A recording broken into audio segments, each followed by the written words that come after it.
दर्शकवृन्द नमस्कार। Public 4K को daily talk show the भ्यूमा यहाँलाई हार्दिक स्वागत गर्दछु। म रघुनाथ वाग्ले।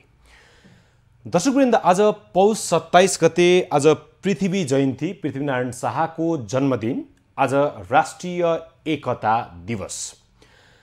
आजको संवादमा हामी एकजना इतिहासका अध्येता, इतिहासका प्राध्यापकसँग पृथ्वीनारायण शाहका विभिन्न आयामहरूमा केन्द्रित रहेर संवाद गर्नेछौँ। आम नागरिकहरूले, सामान्य नागरिकले पृथ्वीनारायण शाहलाई कसरी चिन्नु पर्दछ, पछिल्लो समयमा पृथ्वीनारायण शाहका बारेमा समाजमा, बजारमा, बौद्धिक सर्कलमा भइरहेका विषयवस्तु, बहसहरू कति सत्यको नजिक छन्, कसरी चिन्नुपर्छ भन्ने विषय आजको संवादको केन्द्रमा रहनेछ। आज हामीसँग इतिहासका प्राध्यापक, पृथ्वीनारायण क्याम्पसका इतिहासका पूर्व प्राध्यापक, केही समय उहाँ इतिहासको विभागीय प्रमुखको रूपमा समेत रहेर पृथ्वीनारायण क्याम्पसमा काम गर्नुभयो र इतिहासमै उहाँको PhD समेत रहेको छ। 2060 सालमा उहाँले यही इतिहासमा केन्द्रित रहेर आफ्नो पोस्ट डक्टरेट पनि गर्नुभयो। ज्ञान बहादुर कार्की, इतिहासविद, इतिहासका अध्येता, स्टुडियोमा हुनुहुन्छ। नमस्कार, स्वागत छ तपाईलाई। धन्यवाद। आराम हुनुहुन्छ? ठीक छ। पौष 27 गते आए पछाडि मात्रै तपाईहरूले पनि टेलिभिजनमा, रेडियोमा बोल्ने प्लेटफर्म पाउनुहुन्छ। हामी जस्ता टेलिभिजन कर्मी, सञ्चारकर्मीहरूले पनि यही पौष 27 गते नै तपाईहरूलाई खोज्छौँ, यो विषयमा बहस चलाउँछौँ र राजनीतिक दलहरूले अथवा सामाजिक सङ्घ संस्थाहरूले पनि पृथ्वीनारायण शाहको बारेमा, राष्ट्रिय एकताको बारेमा छलफल बहसहरू चलाउँछन् भने पौष 27 नै कुरेको जस्तो देखिन्छ। पृथ्वीनारायण शाहलाई सम्झनाका लागि, उनका बारेमा बहस गर्नका निम्ति, उनको परिचय समाजमा स्थापित गराउनका निम्ति पौष 27 नै कुर्ने जुन परिपाटी हामीले अहिले बसालिराखेका छौँ, यसको जिम्मा हामी सबैले लिउँ। यसलाई चाहिँ तपाईँले कसरी हेरिरहनु भएको छ? वास्तवमा पृथ्वीनारायण शाहको जुन एउटा व्यक्तित्व रह्यो र पृथ्वीनारायण शाहले आधुनिक नेपालको निर्माण गर्नका लागि जुन अभियानको थालनी गरे र जुन उनका क्रियाकलापहरूले आधुनिक नेपालको जुन रूपमा जन्म हुन पुग्यो, वास्तवमा उनी आधुनिक नेपालका जन्मदाता, राष्ट्र निर्माताका रूपमा हामीले चाहिँ लिनुको विकल्प छैन। यसमा कहीँ दुई मत छैन। तर जसले देशलाई चाहिँ एउटा जन्म दियो भनेर भनौँ, आधुनिक नेपालको चाहिँ जुन जसले स्थापना गराउनको लागि महत्त्वपूर्ण योगदान गर्यो, उसको बारेमा पौष 27 लाई मात्रै केन्द्रबिन्दु बनाएर हेरिनु, सोचिनु त्यो चाहिँ त्यति राम्रो र उपयुक्त होइन। यसका लागि अब यो देश निर्माण पृथ्वीनारायण शाहलाई चाहिँ हामीले कसरी पनि हेर्न सक्छौँ भनेदेखि चाहिँ जुन रूपमा पृथ्वीनारायण शाहले यो देशको निर्माण गर्ने क्रममा आफ्नो योजनालाई अगाडि बढाए, जुन अगाडि बढ्यो र यो देशको चाहिँ एउटा जुन जग निर्माण भयो र पछिल्लो आवरमा यो पूर्ण रूपमा यो नेपाल बन्यो। यो बनिसकेपछि अहिलेको वर्तमान नेपालमा यसलाई अगाडि बढाउनका लागि, यसको उन्नति, प्रगति र विकासका लागि जुन रूपमा चिन्तन मनन हुनुपर्ने हो, वर्तमान अवस्थामा आउँदाखेरि चाहिँ त्यो रूपमा हुन नसकेर देश चाहिँ तपाईँको यो साँच्चै भन्ने भनेदेखि अधोगतितर्फ चाहिँ लागेको हो कि भन्ने चाहिँ एउटा आभास आम नेपालीमा चाहिँ भएको छ। पृथ्वीनारायण शाहको बारेमा तपाईँहरूले लेख्नुभएका लेखहरू, तपाईँहरूका आर्टिकलहरू अरू बेलामा पनि पढ्न पाए हुन्थ्यो। तपाईँहरूलाई पनि अब कति समय पृथ्वीनारायण शाह मात्रै भन्ने, कति एउटै खालको विषय, एउटै खालको चिन्तनमा लेखहरू लेख्ने, कति आर्टिकल लेख्ने भनेर अब तपाईँहरूलाई पनि अलिकति कति एउटै कुरा मात्रै, कति सधैँ पृथ्वीनारायण शाह मात्रै भने जस्तो भएको हो कि, बुढ्यौली लाग्या हो कि, कापी कलमसँगको नाता टुटेको हो कि, पृथ्वीनारायण शाहको बारेमा, इतिहासका बारेमा तपाईँहरू जस्ता विज्ञको आर्टिकल किन पढ्न पाइँदैन? अब आर्टिकलहरू पढ्न नपाइने कुरा छैन। आर्टिकलहरू पढ्न पाइन्छ। विद्वानहरूले, लेखकहरूले कलम चलाइरहनु भएकै छ। अब यो पाइँदै नपाइँदैन। अब बुढ्यौली लागे पनि चाहिँ अरू युवाहरू पनि हुनुहुन्छ, लेख्नु भएको छ। अब मेरै मात्रै कुरा गर्नुहुन्छ भने पनि यही पुष महिनामा लेखनाथ जयन्तीको सन्दर्भमा लेखनाथ साहित्य प्रतिष्ठानले सायद त्यो नवलालित्य भन्ने पत्रिका होला, त्यसमा पनि मैले एउटा आर्टिकल लेखेको छु। अस्ति पुस 15 गते लेखनाथ जयन्ती मनाइयो यही पोखरामा। त्यसमा पनि एउटा संक्षेपमा पृथ्वीनारायण शाहको सम्बन्धमा चाहिँ मेरो पनि यसमा एउटा आर्टिकल रहेको छ। र एउटा पृथ्वीनारायण शाहका सम्बन्धमा राष्ट्र निर्माता पृथ्वीनारायण शाह भनेर समथिङ कस्तो मैले अहिले याद भएन कि सोडारी भन्ने चाहिँ एकजना विद्वान हुनुहुन्छ, उहाँले चाहिँ एउटा ठुलो भोल्युम चाहिँ गत वर्ष तयार गरेर राख्नु भएको छ। त्यसो भएर पृथ्वीनारायण शाहका बारेमा पढ्नै नपाइने भन्ने कुराहरू होइन। जहाँसम्म चाहिँ इतिहासका अध्येताहरूले चाहिँ प्राध्यापकहरूले पृथ्वीनारायण शाहका बारेमा गर्नुपर्ने कुरा भनेको प्राध्यापकहरूले अब लेख्ने र पढ्ने पढाउने काम नै प्राध्यापकहरूको हो र त्यसमा चाहिँ मलाई लाग्छ कमी खासै भएको चाहिँ त्यस्तो मलाई लाग्दैन। त्यो हुनाले चाहिँ बरु पृथ्वीनारायण शाहका बारेमा जुन टीका टिप्पणीहरू आइरहेका हुन्छन्, अब कतिपय नेगेटिभ एस्पेक्टबाट पनि आइरहेका हुन्छन्, काम गर्दाखेरि कहिलेकाहीँ सबै कुराहरू पोजिटिभ मात्रै हुन्छ भन्नु छैन। कहिलेकाहीँ नेगेटिभ कामहरू पनि हुन सक्छन्, तर नेगेटिभको अंश कति हो र पोजिटिभको अंश कति हो भनेर त्यसलाई तुलनात्मक रूपले हामीले हेरेर त्यसको पोजिटिभ भाइसलाई चाहिँ हामीले लिएर चाहिँ अगाडि बढ्नुपर्ने हुन्छ समाजमा। नेगेटिभ कुरा कोट्याएर चाहिँ त्यो बसिरहनु चाहिँ त्यो उचित हुँदैन। ज्ञानबहादुर सर, जस्तो अब 2012 सालदेखि नेपालमा पौष 27लाई राष्ट्रिय एकता दिवसको रूपमा, पृथ्वी जयन्तीलाई राष्ट्रिय एकता दिवसको दिनमा मनाउन सुरुवात गरिएको, यदि म गलत छैन भने सचाइदिन सक्नुहुन्छ? अहिले म ठ्याक्कै त्यो डेट मैले भन्न सक्छु। 2012 सालदेखि यदि म गलत छैन भने, म तपाईँको अगाडि उभिँदाखेरि चाहिँ ठ्याक्क डेट भनेर इतिहासका कुरा गर्दा चाहिँ कन्फिडेन्स आउँदो रहेनछ। मलाई लाग्छ 2012 देखि पृथ्वी जयन्ती पौष 27लाई राष्ट्रिय एकता दिवसको रूपमा मनाउन सुरुवात गरियो। 62-63 को जनआन्दोलन पछाडि यो दिवसलाई यो मुलुकले, यो राष्ट्रले बिर्सियो।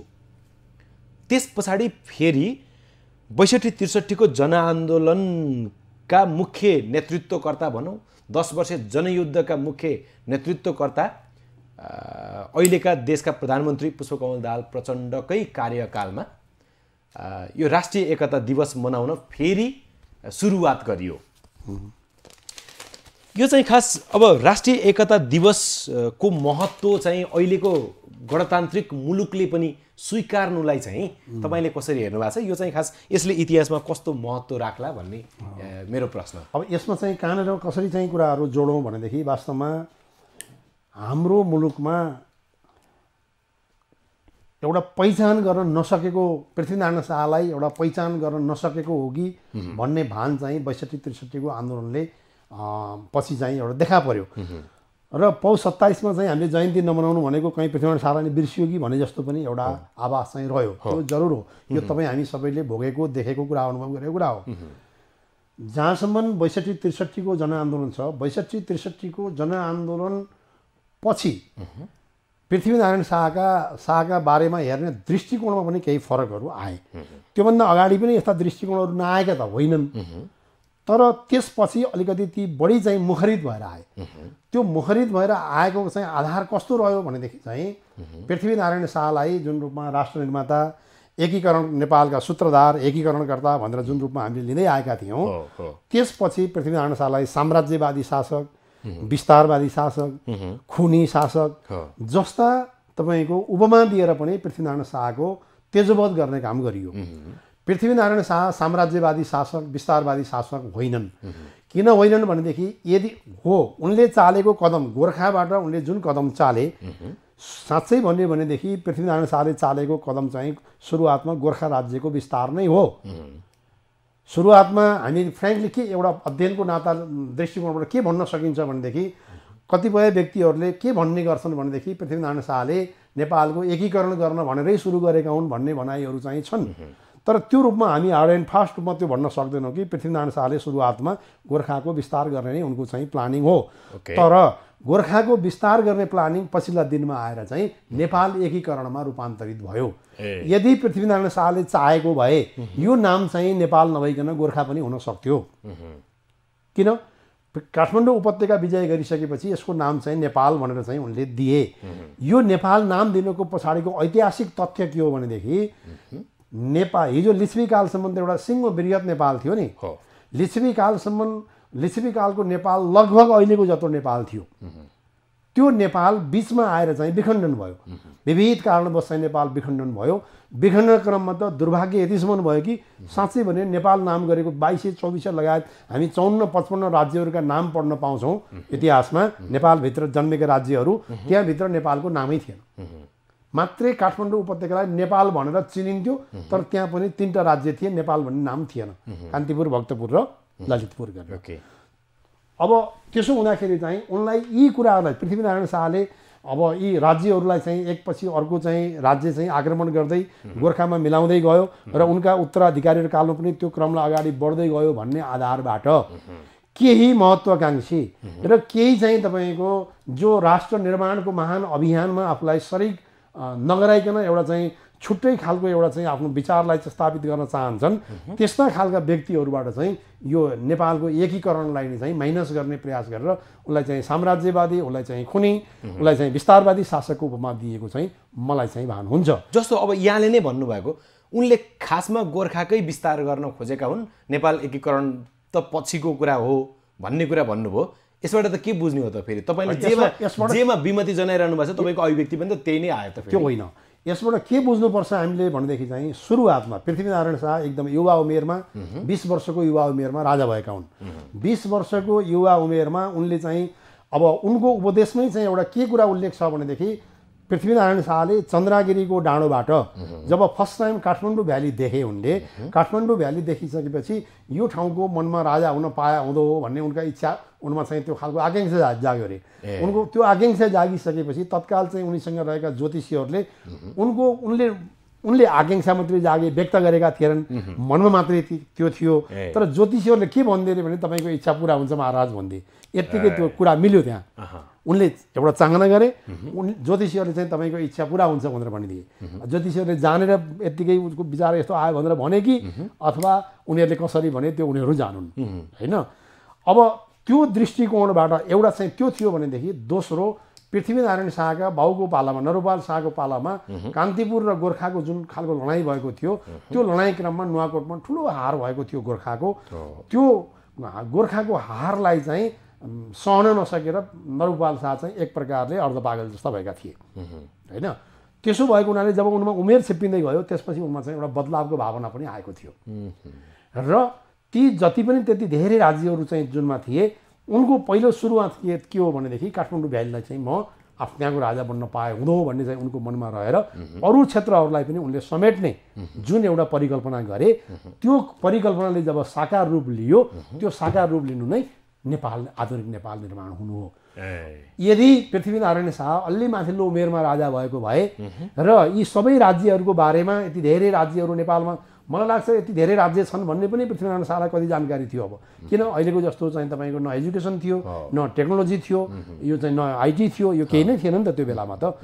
त्यसो हुँदाखेरि वरपरका केही राज्यहरूभन्दा बाहेक सबै राज्यहरू र सर्वत्र बाहिर विश्वको बारेमा पनि पृथ्वीनारायण शाहलाई थाहा नहुन सक्थ्यो त्यो उमेरमा। त्यसो भएको हुनाले उनले जुन त्यो चाहना राखे, त्यो चाहना यदि उनले चाहिँ गोर्खाको विस्तार गर्ने चाहना राखेर गरेको काम भए पनि त्यसले नेपाल एकीकरणको रूप लियो र त्यो नेपाल एकीकरणको रूप लिएको कारणबाट आज हामी नेपालका नागरिक, स्वतन्त्र नेपालका नागरिक भएका छौँ र यो स्वतन्त्र नेपालका नागरिक हामी बन्न पाउने यो अधिकार पृथ्वीनारायण शाहले दिएका हुन्। यसकारण पनि पृथ्वीनारायण शाह नेपालको इतिहासमा एउटा चाहिँ असाध्यै महत्त्वपूर्ण व्यक्तित्व हो, जसको चाहिँ जयन्ती, जसको चाहिँ नाम सधैँभरि चाहिँ अमर रहनेछ मलाई लाग्छ। म थोरै यहीँनिर जोडौँ, हिजो पृथ्वीनारायण शाहलाई साम्राज्यवादी र एउटा चाहिँ तपाईँको विस्तारवादी शासक भनेर चाहिँ भनिए पनि, भनेर चाहिँ उनको त्यो कर्मलाई चाहिँ हामीले चाहिँ त्यो मानेको भए पनि आज हामी त अहिले त मुलुकमा राजतन्त्र छैन नि, अहिले त मुलुकमा गणतन्त्र छ नि। यदि पृथ्वीनारायण शाहले त्यो अभियान भला विस्तारवादी अभियानै भला त्यो अभियान नचालिदिएको भए र नेपाल नबनेको भए आज नेपाल गणतन्त्र नेपाल हुन सक्थ्यो? त्यो सम्भव थिएन। त्यसकारणले पनि गणतान्त्रिक मुलुकले पनि राष्ट्रिय एकता दिवस मनायो हो। अब राष्ट्रिय एकता दिवस चाहिँ तपाईँको गणतान्त्रिक मुलुक भएर मनाउनु, यो जहिले पनि मनाउनु पर्छ। नेपाल रहेसम्म चाहिँ राष्ट्रिय एकता दिवस मनाउनु पर्छ। पृथ्वीनारायण शाह जस्तो अमेरिकामा चाहिँ तपाईँको के अरे ब्रिटिसहरूको विरुद्धमा जुन चाहिँ त्यहाँ एकता अभियान चल्यो, राष्ट्रिय स्वतन्त्रता सङ्ग्राम, जर्ज वासिङटन चाहिँ त्यहाँको चाहिँ अब एकदम अमर नाम हो त्यहाँ। जर्मनीमा अनेकौँ टुक्राहरूमा चाहिँ राज्यहरू विभक्त थियो जर्मनी। त्यो चाहिँ तपाईँको बिस्मार्कको नेतृत्वमा चाहिँ जर्मनी एकीकरण भएको छ, काबुरको नेतृत्वमा इटली एकीकरण भएको छ। ती देशहरूमा चाहिँ उनीहरूको आफ्नो छुट्टै खालको पहिचान छ भनेदेखि नेपाल एकीकरण गर्ने पृथ्वीनारायण शाहको छुट्टै पहिचान हुन हुँदैन भन्ने कुरा चाहिँ हुन सक्दैन। पृथ्वीनारायण शाहको यो जुन कन्ट्रिब्युसन हो, यो कन्ट्रिब्युसनको कारण नै आज हामी यसरी गफ गर्न पाएका छौँ। कहिलेकाहीँ चाहिँ यो बाह्य गतिविधिका प्रभावहरू पनि एउटा देशमा पर्न सक्छन्। जस्तो नेपालमा त अरू विभिन्न देशहरूमा घटिरहेका घटनाहरूको प्रभाव आजको दिनमा पनि पर्दै आएको नै छ।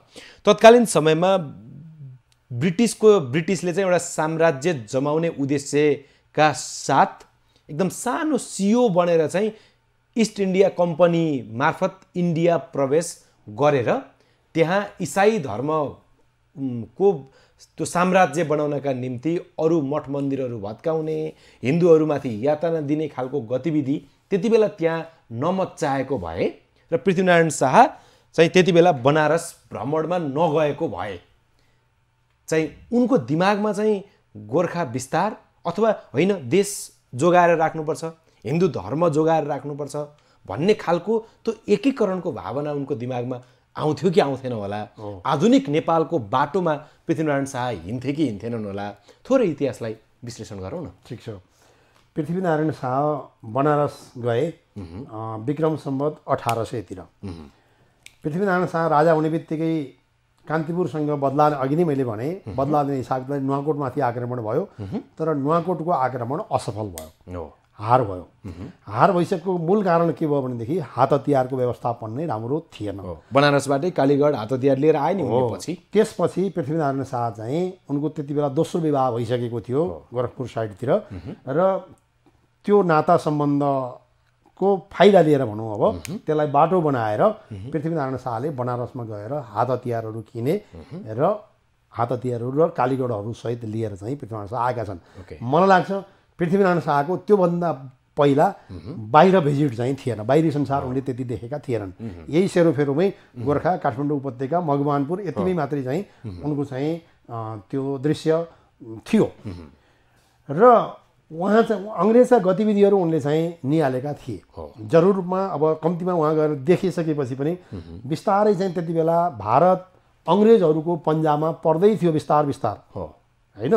बिस्तार पुरै भारत चाहिँ अङ्ग्रेजहरूको अधीनमा गइसकेको त थिएन, तर अङ्ग्रेजहरूको एकदम गिद्धे दृष्टि र अङ्ग्रेजहरूले चाहिँ ठाउँ ठाउँमा भारतमाथि भारतीय राज्य, त्यति बेलाका भारतमा पनि विभिन्न राज्यहरू थिए, ती भारतीय राज्यहरूमाथि आफ्नो पकड चाहिँ जमाउँदै जाने उनीहरूको तयारी थियो।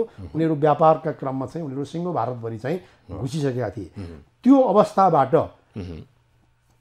पृथ्वीनारायण शाहले तिनीहरूलाई फिरङ्गीको नाम दिएका छन् अङ्ग्रेजहरूलाई। ती फिरङ्गीहरूलाई को चाहिँ गतिविधिलाई चाहिँ केही रूपमा चाहिँ पृथ्वीनारायण शाहले निहालेका चाहिँ थिए। र उनीहरू चाहिँ तपाईँको अब उनीहरूको चाहिँ एकातिर धार्मिक गतिविधि मिल्दैन, अर्कातिर ड्रेसिङ मिल्दैन, नाचगान मिल्दैन, कल्चर मिल्दैन, केही पनि मिल्दैन नि त। त्यसो भएको हुनाले त्यो खालको संस्कार नेपालभित्र पस्न दिन, प्रवेश गर्न दिन हुँदैन भन्ने मान्यतामा पृथ्वीनारायण शाह थिए। र अब यहाँनिर चाहिँ जस्तो मैले थोरै दुईटा वाक्यमा गरेँ, पृथ्वीनारायण शाह गोर्खाको राजा हुनभन्दा पहिल्यै काठमाडौँ उपत्यकामा मल्ल राज्यहरूमा केही क्रिस्चियनहरू चाहिँ आइसकेका थिए र आफ्नो धर्म विस्तार गर्ने अभियानमा क्रिस्चियनहरू लागिरहेका थिए। र पृथ्वीनारायण शाहको भन्दा उनीहरू चाहिँ मल्लहरूको चाहिँ नजिकमा थिए। उनीहरू किन मल्ल राज्यमा थिए नि त, मल्ल राज्यमा भएको कारणबाट त उनीहरू मल्ल राजाहरूसँग नजिक थिए। उनीहरूले चाहिँ के अरे उनीहरूलाई सुविधाहरू दिइरहेका थिए। र पृथ्वीनारायण शाहका विरुद्धमा जयप्रकाश, त्यति बेला खास गरी जयप्रकाश मल्लको पक्षमा क्रिस्चियन मिसनरीहरूले चाहिँ जयप्रकाश मल्लको दूत बनेर अङ्ग्रेजहरूसँग सहयोग माग्न जब गएर पृथ्वीनारायण शाहका विरुद्धमा जाइ लाग्ने जुन एउटा वातावरण बनाए, त्यसो भएको हुनाले उनीहरूलाई चाहिँ पृथ्वीनारायण शाहले काठमाडौँ उपत्यका विजय भइसकेपछि क्रिस्चियनहरूलाई निष्कासन गरिदिएका छन्। त्यो इतिहास पनि छ, त्यो इतिहास छ। अब जस्तो पृथ्वीनारायण शाहलाई सामान्य नागरिकहरूले चाहिँ कस्तो पात्र भनेर चिन्ने हो? पृथ्वीनारायण शाहको त्यो व्यक्तित्व चाहिँ कसरी चित्रण गर्न सकिन्छ? कस्ता पात्र हुन् भनेर चिन्ने हो? अब पृथ्वीनारायण शाहलाई सामान्यदेखिबाट अब सबैले भनौँ होइन, सामान्यदेखि सबै नागरिकले पृथ्वीनारायण शाहलाई एउटा तत्कालीन परिवेशमा एउटा युग सुहाउँदो परिवेशको सिर्जना भएको व्यक्तित्व हामीले त्यो रूपमा उसलाई चाहिँ स्वीकार गर्नै पर्छ। र सरसर्ती हेर्दाखेरि चाहिँ हामीले उहाँका बारेमा, पृथ्वीनारायण शाहका बारेमा धेरै कुरा जान्न सक्दा त सबैलाई राम्रै भयो। यदि धेरै कुरा जान्न नसक्ने सन्दर्भमा पनि कम्तीमा पृथ्वीनारायण शाहले यो देशको जग हालिदिएको हुन् र यो देश निर्माण भएको हो र यो देशका हामी नेपाली हौँ, पृथ्वीनारायण शाहले गरेको योगदानको परिणाम नै आज हामी यहाँ छौँ भन्ने त सबैलाई चाहिँ आत्मबोध त हुनु पर्यो नि। यो आत्मबोध तपाईँको बच्चादेखि त वृद्धसम्म सबैलाई हुन जरुरी छ। पृथ्वीनारायण शाहले यो नेपाल निर्माण गर्ने क्रममा गरिएको जुन एउटा चाहिँ महत्त्वपूर्ण अभियान हो, त्यो अभियानमा भएका केही सानातिना कमी कमजोरीहरूलाई लिएर युद्ध हुँदा मान्छे मर्नु स्वाभाविकै हो। युद्ध हुँदाखेरि चाहिँ त्यहाँ चाहिँ दोष दिनेहरूले दण्ड सजाय पाउनु पनि त्यसलाई अपराध मानिँदैन युद्धमा। अपराध त्यो युद्धको त नियमहरू हुन्छन् नि, ती नियमहरूभित्रै नै चाहिँ त्यही पृथ्वीनारायण शाहका गतिविधिहरू छन्, केही अपवादका केसहरू बाहेक। त्यो अपवादमध्ये एउटा चाहिँ निकै रोचक खालको पनि अनि अलिक धेरै मान्छेहरूले नोटिस गरिरहेको कुरा पनि त्यो कृतिपुरमा गएर नाक काटेर डालामा हालेको भन्ने प्रसङ्ग लिएर कहिलेकाहीँ सामाजिक सञ्जालमा पृथ्वीनारायण शाहप्रति नै निकै आक्रोश व्यक्त गर्ने मान्छेहरू पनि देखिन्छ, छन्, अहिले पनि छन् उनीहरू। यसलाई चाहिँ कसरी हेर्ने हो खास? यो खास उनले फिजिकल्ली वास्तवमै कृतिपुरियनहरूको नाक काटेर डालामै हालेका हुन् कि त्यो इज्जतसँग पनि जोडिएको छ? अब यो खास कुरा के हो भनेदेखि चाहिँ युद्ध अभियानमा पृथ्वीनारायण शाह जहिले राजा भए पृथ्वीनारायण शाह नमरिन्जेलसम्म युद्ध अभियानमै रहे, व्यस्त रहे। मलाई लाग्छ पृथ्वीनारायण शाह एउटा राजाका रूपमा उनले कहिले पनि सुख शैल चाहिँ त्यो चयन गरेनन्। त्यो गर्ने चाहिँ उनलाई चाहिँ वास्तवमा फुर्सद भएन। उनमा एउटा चाहिँ के रह्यो भनेदेखि चाहिँ एकपछि अर्को, अर्कोपछि अर्को, अर्कोपछि अर्को राज्यलाई चाहिँ तपाईँको नेपाल, यो प्रोसेस अफ नेपालाइजेसन भन्छ क्या यसलाई, नेपालाइजेसन। त्यो नेपाल पछिल्लो आवरमा उनमा चाहिँ सुरुवातमा चाहिँ गोर्खालाई विस्तार गर्ने चाहिँ जुन सोचले गरिएको भए पनि उनमा पछिल्लो दिनमा यो प्रोसेस अफ नेपालाइजेसनको चाहिँ रूप सबैलाई चाहिँ नेपालकरण गर्ने यो जुन उनले चाहिँ सन्दर्भ देखे र अगाडि बढे, त्यस क्रममा युद्ध चाहिँ भयो। युद्ध नभइकन विकल्प थिएन, कसरी पनि ल्याएर राज्य बुझाउने कुरा हुने थिएन। जहाँसम्म किर्तिपुर चाहिँ कान्तिपुर राज्यको अधीनस्थ पाटन, त्यो किर्तिपुर चाहिँ कान्तिपुरको होइन, उता ललितपुरको, त्यो किर्तिपुर आक्रमण गर्ने क्रममा यो पहिलो पटक पनि असफल भयो युद्ध। दोस्रो पटक पनि पहिलो पटकको युद्धमा कालु पाण्डे जस्ता चाहिँ एउटा महारथी, त्यति बेलाका मूल काजी नै भनौँ, अहिलेको प्रधानमन्त्री सरहको व्यक्तित्व जो अत्यन्त चतुर थिए भनेर मानिन्छ, उनको कुराहरू, उनको पनि मृत्यु भयो पहिलो युद्धमा। दोस्रो युद्धमा सेनाको लिडिङ गरेका थिए पृथ्वीनारायण शाहकै भाइले, सूर्यप्रताप शाहले। अनि किर्तिपुर चाहिँ एउटा किल्लाभित्र रहेको माथि भर्याङ चढेर चाहिँ सेना जाने क्रममा उताबाट बाण हान्दाखेरि चाहिँ गोली लाग्यो, होइन बाणले लाग्यो, आँखै फुट्यो सूर्यप्रताप शाहको। त्यस पछाडि सेना ब्याक हुनु पर्यो, अरू पनि घाइते भए। त्यसरी युद्ध मार्फत चाहिँ त्यसलाई जित्न चाहिँ तत्काल लडेर चाहिँ गाह्रो भयो। अनि त्यसको पछिल्लो समयमा किर्तिपुरलाई पनि घेराबन्दी गरेर किर्तिपुरीहरूले, त्यहाँका काजीहरूले आत्मसमर्पण गरेका छन्। र त्यस क्रममा किर्तिपुरीहरूले एउटा ठुलो क्षति पनि पुर्याए र रातिको समयमा त्यहाँका काजीहरूले त्यहाँको ढोका, किर्तिपुरको जुन गोपुर भन्छ त्यो मूल ढोका, त्यो खोलिदिएपछि जब सेनाहरू भित्र पसे, भोलिपल्ट बिहान चाहिँ उनीहरू अब गोर्खालीको अधीन भएको पाए धेरैले त। त्यो बेलामा केही युवाहरूले पृथ्वीनारायण शाहको सेनामाथि जाइ लागेर केही हताहत पनि गरे भन्ने कुराहरू पनि भनाइ छ। त्यो बेलामा पृथ्वीनारायण शाहले नै अब आदेश दिएको भनेर मान्नै पर्छ। केही व्यक्तिहरूको नाक कान काटिएको चाहिँ कुराहरू पाइन्छ। त्यो नाकै काटेको नाक कानको टुप्पाहरू चाहिँ काटिएको चाहिँ कुराहरू पाइन्छ। किन काटिएको रहेछ खास? त्यो दण्ड दिएको थियो, दण्ड सजाय। चाहेको भए सेनाले मार्न सक्थ्यो, गोली हानेर मार्न सक्थ्यो नि त सेनाले, होइन? चाहेको भए मार्न सक्थ्यो, तर किन त्यति बेला चाहिँ ठाउँ ठाउँमा चाहिँ फेरि चाहिँ नाक कान काट्ने एउटा काटेर दण्ड सजाय दिने त्यो चलन पनि त्यस्तो पनि थियो अरे, होइन? त्यति बेला विभिन्न ठाउँहरूमा त्यो खालको चलन पनि भएका कुराहरू पनि सुन्नमा पाइन्छन्। त्यही चलनको प्रभाव पनि हुनसक्छ। उनीहरूलाई मृत्युदण्ड दिनुभन्दा मार्नुभन्दा नाकको अलिकति टुप्पा काट्नु र कान काट्नु कम्तीमा एउटा त्यो खत मात्र रहने भयो, त्यो दण्ड सजायको भागीदार मात्रै भयो, मान्छे त मरेन नि। त्यो रूपले त्यो दण्ड सजाय लुकाउन पनि मिलेन, फेरि लुकाउनु देखिने पनि भयो, देखिने पनि भयो। हो, त्यो दण्ड सजाय दिएको हो। त्यसलाई लिएर चाहिँ अब तपाईँले भनेर डालाका डाला, अझ डालाका डाला होइन, कतिपय अङ्ग्रेजहरूले त्यो चाहिँ त्यसरी वेट गर्दाखेरि त्यसको चाहिँ सत्रधार नै भयो अरे भनेर सम्पूर्ण पनि लेखेका कुराहरू पाइन्छन्। अब सबैलाई एकै ठाउँमा सङ्कलन गरेर केही व्यक्ति 10-12जना व्यक्तिहरूको नाक कान काटिएको हुनसक्छ भन्ने कुरा चाहिँ भनिएको छ र त्यसमा होइन होला भनेर भन्न मिल्दैन। मलाई त के लाग्छ भनेदेखि मृत्युदण्ड दिनुभन्दा त्यो सामान्य दण्ड दिएको चाहिँ त्यो काम राम्रो पनि भयो। राम्रो नाक कान काटिनु राम्रो त भएन, त्यसलाई राम्रो मान्न त भएन, तर मृत्युदण्डको तुलनामा त त्यो चाहिँ त्यो त कम दण्ड भयो नि। त्यो केही विषेक भयो, केही विषेक त भयो नि। 20-19 धेरै तल आयो, होइन? मारेपछि त सिद्धि गयो नि, मरेपछि त सिद्धि गयो नि।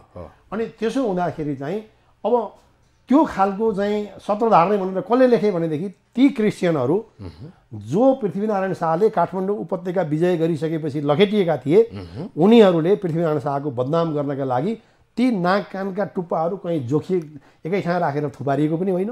सेनाले जहाँ जहाँ भेट्यो उनीहरूलाई जहाँ जहाँ पक्रियो त्यहीँ काटेर छोडिदिएको हो र त्यो कहीँ वेट गरेको पनि होइन। 10-12जनाको चाहिँ अलिअलि नाक र कानको टुप्पा चाहिँ त्यो कहीँ सङ्कलन गरेको पनि होइन, केही धारेर केही डालामा भरेको पनि होइन। जस्तो पृथ्वीनारायण शाहले त नेपाल यही कुरालाई लिएर तपाईँको यो धेरै चाहिँ पृथ्वीनारायण शाहको बारेमा बथुवाइ गरिन्छ। त्यो काम चाहिँ राम्रो थिएन, तर युद्धको क्रममा त्यो भयो, त्यो नहुनु पर्ने थियो, त्यो भयो। मान्छे त थुप्रै मारिए भनेदेखि त्यो कुरा एउटा सामान्य कुरा हो भनेर पनि त्यसलाई लिनुपर्ने चाहिँ हुनुपर्छ समय क्रममा। हस्, जस्तो पृथ्वीनारायण शाहको जुन खालको एउटा एग्रेसन थियो आधुनिक नेपाल निर्माणका लागि, यो यहाँले नै भन्नुभयो, त्यस पछाडि उहाँका उत्तराधिकारीहरूले नेपाल एकीकरणको अभियानलाई कन्टिन्यू गरेको भन्ने इतिहासमा छ। यो पृथ्वीनारायण शाहकै जीवनकालमा पृथ्वीनारायण शाहले नै एकीकरण गर्न पाएको भए चाहिँ यो कस्तो बन्थ्यो होला? खास पृथ्वीनारायण शाहले सोचेको जस्तै खालको उहाँका उत्तराधिकारीहरूले गरे कि सकेनन्, कि कस्तो बन्थ्यो होला, कि के बुझ्न सकिन्छ यसमा चाहिँ? अब पृथ्वीनारायण शाहले उनी चाहिँ युद्धको नेतृत्व गरिरहेकै समयमा यो युद्ध अभियानलाई अगाडि बढाउने उनको पश्चिमी यतातिर चाहिँ गोर्खादेखि पश्चिमतिरका राज्यहरू पृथ्वीनारायण शाहको पालामा, जहाँ हामी यहाँ जुन यो अब जुन जिल्ला छ अहिले हामी कास्की, यो नै एउटा कास्की राज्यभित्रको स्थान हो यो, होइन? यसलाई अनेकौँ 24 राज्यहरू 22 राज्यहरू यता सबै सँगै थिए। पृथ्वीनारायण शाहले 22-24 कुनै पनि राज्यमाथि चाहिँ आक्रमण गर्न भ्याएनन्। आक्रमण त एकचोटि 24 राज्यहरूमाथि यहाँ भएको हो, तर गोर्खाली सेनाले पछिल्लो आवरमा पराजय भोगेर 7औँमा यहाँ चाहिँ स्याङ्जाभन्दा पारी एउटा 7औँ भन्ने एउटा स्थान छ, त्यो 7औँ राज्यमा त्यहाँ भीषण लडाइँ भयो। यताका सब 24हरू मिलेर चाहिँ गोर्खालीमाथि जाइ लागे। गोर्खालीहरूले प्रत्याक्रमण गर्न सकेनन् अनि ठुलो क्षति करिब 500, त्यो बेलामा करिब 500 गोर्खाली सिपाही चाहिँ 7औँमा मारिएका छन् भन्ने भनाइहरू छ। त्यसरी ब्याक भएर गइसकेपछि यतातिर आक्रमण गर्न तत्कालमा पृथ्वीनारायण शाहको समयमा सम्भव भएन। उनी पूर्वको काठमाडौँ भ्यालीपछि उनी पूर्वतिर अगाडि बढे। अगाडि बढेर चाहिँ तपाईँको इलाम लगायतका क्षेत्रहरू झन्डै टिस्टा नदीसम्म चाहिँ नेपालको सिमाना पुगिसकेका थियो र यतातिर आउने अभियान जुन पृथ्वीनारायण शाहले बनाउने क्रम थियो त्यस क्रममा उनी चाहिँ बिरामी परे र उनी चाहिँ विक्रम सम्वत 1831मै माघे सङ्क्रान्तिको दिनमा उनको मृत्यु भयो। र उनले नेपाल बनाउन पाएको भए उनले सोचेको जस्तो नभए पनि नेपालाइजेसनको जुन प्रोसेस हो उनका उत्तराधिकारीहरूको पालामा भयो। उत्तराधिकारीहरूले न्याय गरे, उत्तराधिकारीहरूले नेपाल निर्माण गर्ने काम चाहिँ गरे। जस्तो नेपाल त पश्चिममा काँगडासम्म पुग्यो नि, हो होइन। यी 24 राज्यहरू खास गरी राजेन्द्र लक्ष्मीले नायबी सम्हालेको बेलामा गोर्खामा अब नेपालमा मिले भनेदेखि चाहिँ यता पाल्पादेखि पश्चिमतिरका पाल्पा त अझ बाँकी नै थियो, त्योभन्दा पश्चिमतिरका तपाईँको 22 राज्यहरू चाहिँ सबै र इभन महाकाली पारी कुमाऊ गढवालदेखि त पनि विजय गरेर बहादुर शाहको पालामा नेपाली सेना काङ्गडा पुगेको छ। र काङ्गडापछि चाहिँ यता नेपालको टिबेटसँग वार हुँदा भएपछि अनि नेपाली सेना उहाँ सम्झौता गरेर यता फर्केको छ। अब यसरी एउटा चाहिँ राज्य विस्तार गर्ने क्रम, यो नेपाललाई चाहिँ एउटा बृहत नेपाल बनाउने काम त भयो। लिच्छवी कालको नेपालभन्दा पनि ठुलो नेपाल बन्यो होइन। त्यति बेला इन्डियाको पनि चाहिँ हार्ड एन्ड फास्ट, अहिले नेपाल र भारतको जुन सीमा छ त्यो सीमा त्यस्तो हार्ड एन्ड फास्ट चाहिँ त्यस्तो फिक्स थिएन। अहिले त फिक्स नभएर चाहिँ इन्डिया र नेपालको बिचमा कत्रो चाहिँ तनाव छ होइन। कालापानी क्षेत्रतिर महाकालीको त्यो क्षेत्रतिर तपाईँ हामीले सबैलाई जानकारी नै छ भनेदेखि त्यो बेलामा फिक्स थिएन। साँच्चै भन्यो भनेदेखि जसले सक्यो त्यति बेला अङ्ग्रेजहरूको चाहिँ पकडमा थियो, उनीहरूले पनि पुरै वाच गरेका थिएनन् अनि नेपालले चाहिँ ती क्षेत्रहरू अगाडि बढ्दै गएर चाहिँ ती क्याप्चर गरेको र भौगोलिक रूपमा चाहिँ त्यो रह्यो। अब यसको चाहिँ तपाईँको आर्थिक रूपले सामाजिक सांस्कृतिक रूपले जुन उन्नति गर्नुपर्ने हो, पृथ्वीनारायण शाह एक त हलपाइमै गए, उनले त्यतातिर खास ध्यान दिन पाएनन् होइन।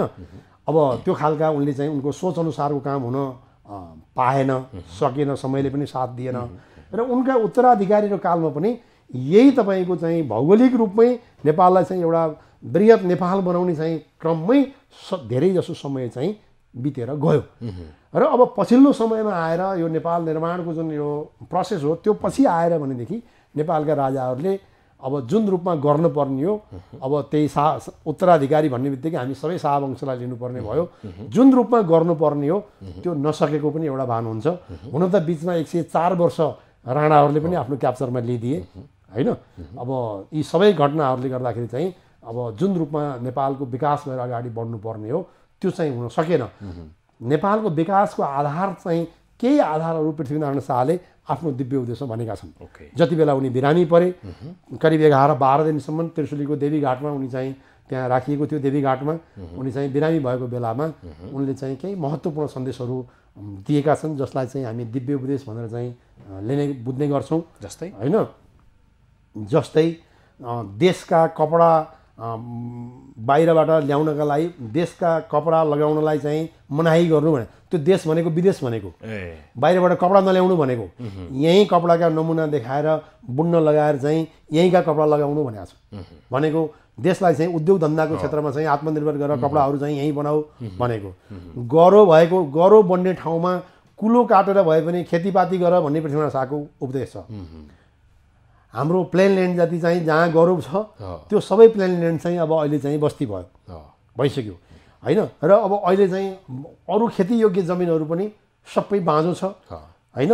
खेतीपातीको चाहिँ तपाईँको यो सबै बाँझो भएको हुनाले हामीसँग त अब मैले त्यो तथ्याङ्कको रूपमा त हेरेको छैन कति प्रतिशत भन्दाखेरि चाहिँ कृषि प्रधान देश हो नेपाल, तर हामी चाहिँ अब जिरा खुर्सानी नुन मसलादेखि लिएर दाल चामलदेखि लिएर भारतबाट आयात नभएको चिज के होला र यहाँ होइन। खै कति प्रतिशत मात्रै थामिएको छ नेपालको अन्नले, त्यो चाहिँ त्यसलाई चाहिँ हेर्नुपर्छ, बुझ्नुपर्छ। मलाई लाग्छ त्यो आधा पनि थाम्दैन होइन। अब यदि चाहिँ पृथ्वीनारायण शाहको त्यो सन्देशलाई चाहिँ पालना गर्ने हो भनेदेखि चाहिँ अहिले युवाहरू चाहिँ बेरोजगार भएर पनि विदेशिएका सबै हो नि। यदि त्यो खालको हाम्रो टेक्निकल एजुकेसन कृषि शिक्षालाई चाहिँ हामी स्कुल शिक्षादेखि नै लिएर त्यसलाई चाहिँ त्यसको विशिष्टीकरण गरेर हाम्रो चाहिँ खेतीपाती गर्ने क्रममा चाहिँ त्यसलाई अगाडि बढाइयो भने पृथ्वीनारायण शाहले सोचेको नेपाल जुन आत्मनिर्भर बन्छ कि बन्दैन। तपाईँ हामी चाहिँ मलाई लाग्छ कपडाहरू चाहिँ हाम्रा यहाँ उत्पादन हुन् कि होइनन् होइन। यदि चाहिँ त्यो खालको चाहिँ प्रतिबन्ध लगाएर यहाँको उद्योग धन्दा विस्तार गर्न, हाम्रो त यहाँको भएका उद्योग धन्दा पनि हेटौँडा कपडा कारखानाले कति राम्रो कपडाहरू उत्पादन गरेको थियो त्यो सबै बेचियो होइन। अब कृषि चाहिँ तपाईँको हाम्रो चाहिँ दिन प्रतिदिन ह्रास भएको छ। यदि चाहिँ त्यो भयो भनेदेखि पृथ्वीनारायण शाहले परिकल्पना गरे चाहिँ यहाँको युवा यसरी विदेशी नै पर्न्थेन। उद्योग धन्दाको विस्तृतीकरण भयो भनेदेखि रोजगारी यहीँ हुन्थ्यो, खेतीपातीको विस्तृतीकरण गर्न भयो भनेदेखि भनेको चाहिँ पृथ्वीनारायण शाहले दूरदर्शी पनि हो। उनका ती बाढीहरूले आजको नेपाल पनि चल्न सक्छ। खानीलाई चाहिँ राम्रोसँग त्यसलाई चाहिँ चलाउनु भनेका छन् पृथ्वीनारायण शाहले होइन।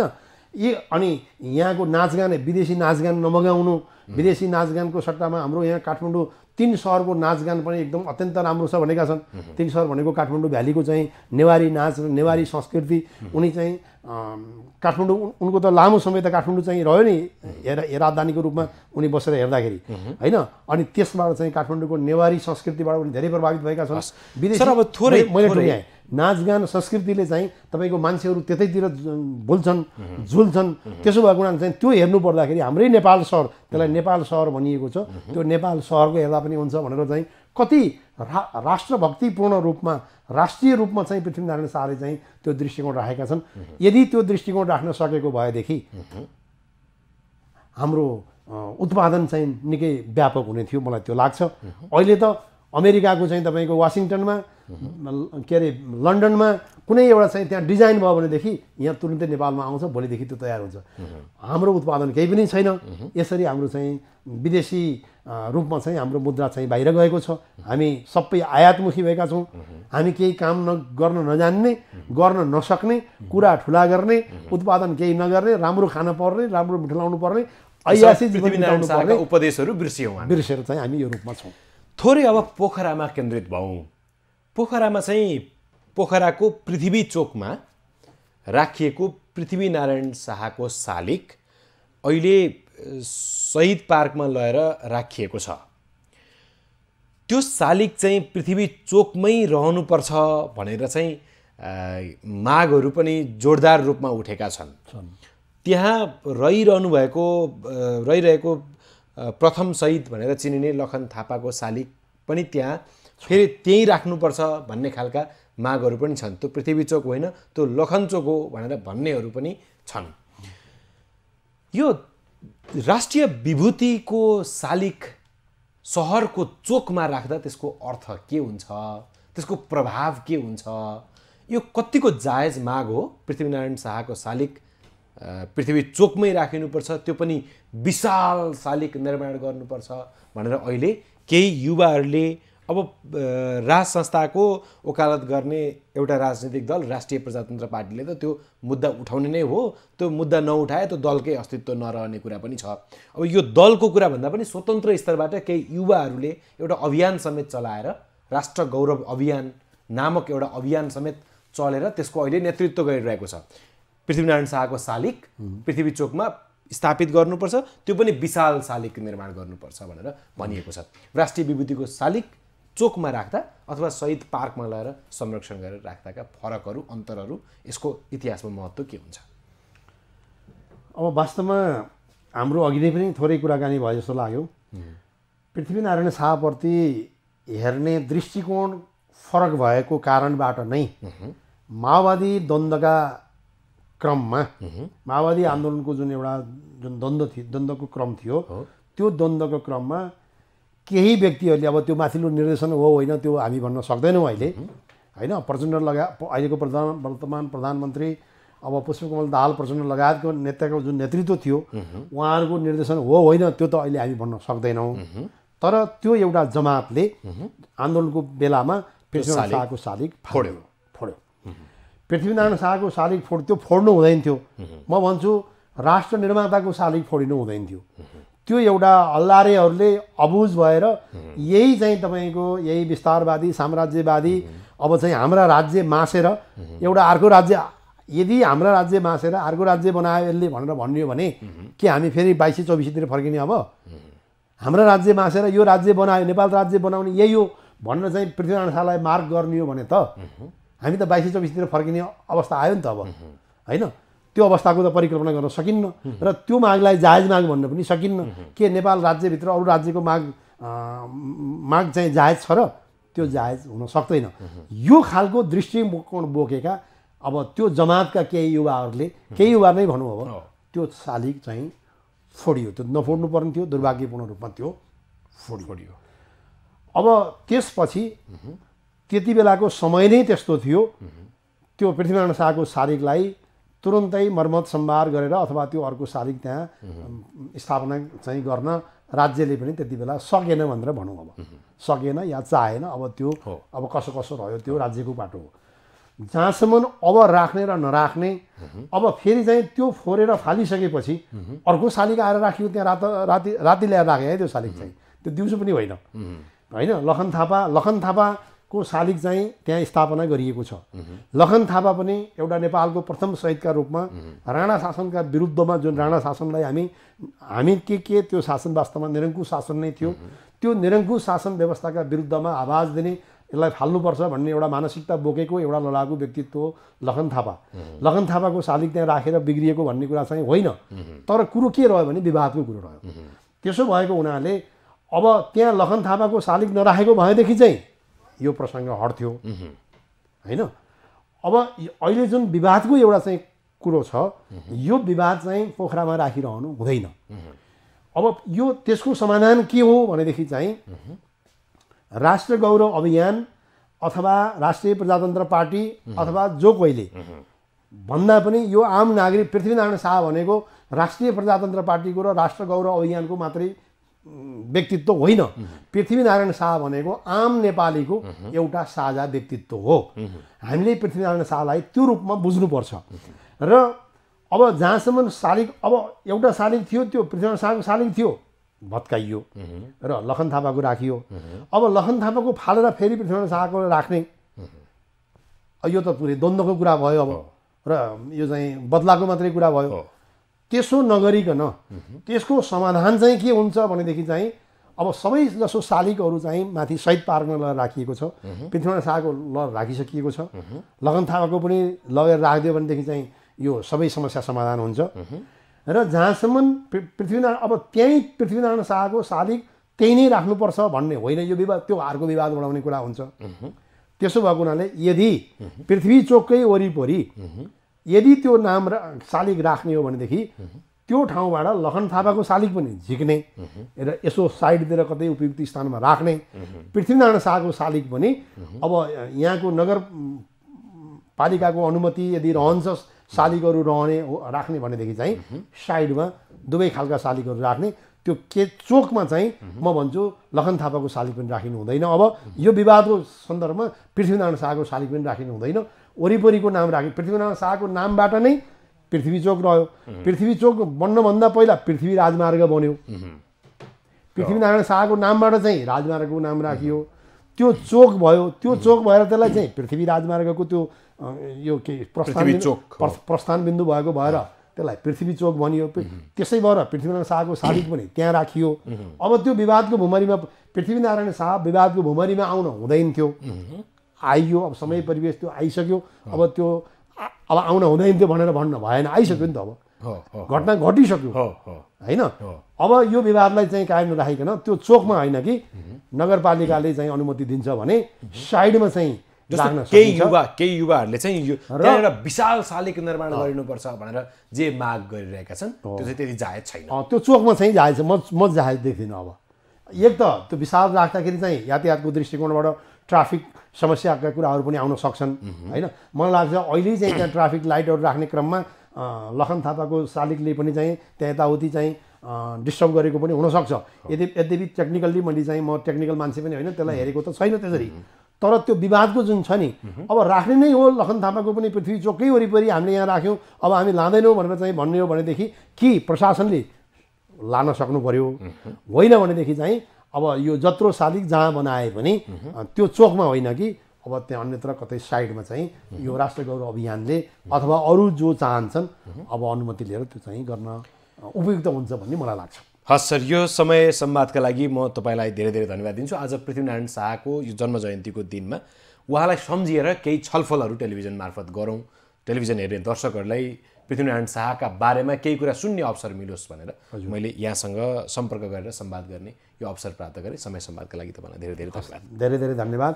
302औं पृथ्वी जयन्तीका अवसरमा मलाई पनि तपाईँले बोलाएर यो जुन आफ्ना धारणाहरू राख्ने जुन अवसर दिनुभयो, यसका लागि तपाईँ लगायत टेलिभिजन परिवार सबैलाई धन्यवाद दिन चाहन्छु। आदरणीय दर्शकवृन्द, यो थियो संवाद इतिहासका प्राध्यापक ज्ञानबहादुर कार्कीसँगको। प्राध्यापक डाक्टर ज्ञानबहादुर कार्की इतिहासका पृथ्वीनारायण क्याम्पसका प्राध्यापक मात्रै नभएर इतिहासका विभागीय प्रमुख समेत हुनुहुन्छ। उहाँ इतिहासका अध्येता हुनुहुन्छ र उहाँलाई हामीले चाहिँ इतिहासविद भनेर चिन्दछौँ। यद्यपि उहाँले आफूलाई चाहिँ इतिहासविद नभन्नुहोस्, इतिहासका प्राध्यापक भन्नुहोस् भनेर चाहिँ हामीलाई भन्नुभयो। आजको संवादमा हामीले पृथ्वीनारायण शाहका बारेमा सामान्य नागरिकहरूले उहाँलाई चिन्ने शैलीमा केही सामान्य प्रश्नहरू उठाएर केही प्रश्नोत्तरमा केन्द्रित रहेर संवाद गऱ्यौँ। आजको द भ्यू सकियो। म रघुनाथ वाग्ले लगायत सम्पूर्ण टिमलाई बिदा दिनुहोस्। तपाईँ पब्लिक 4K हेर्दै गर्नुहोस्। नमस्कार।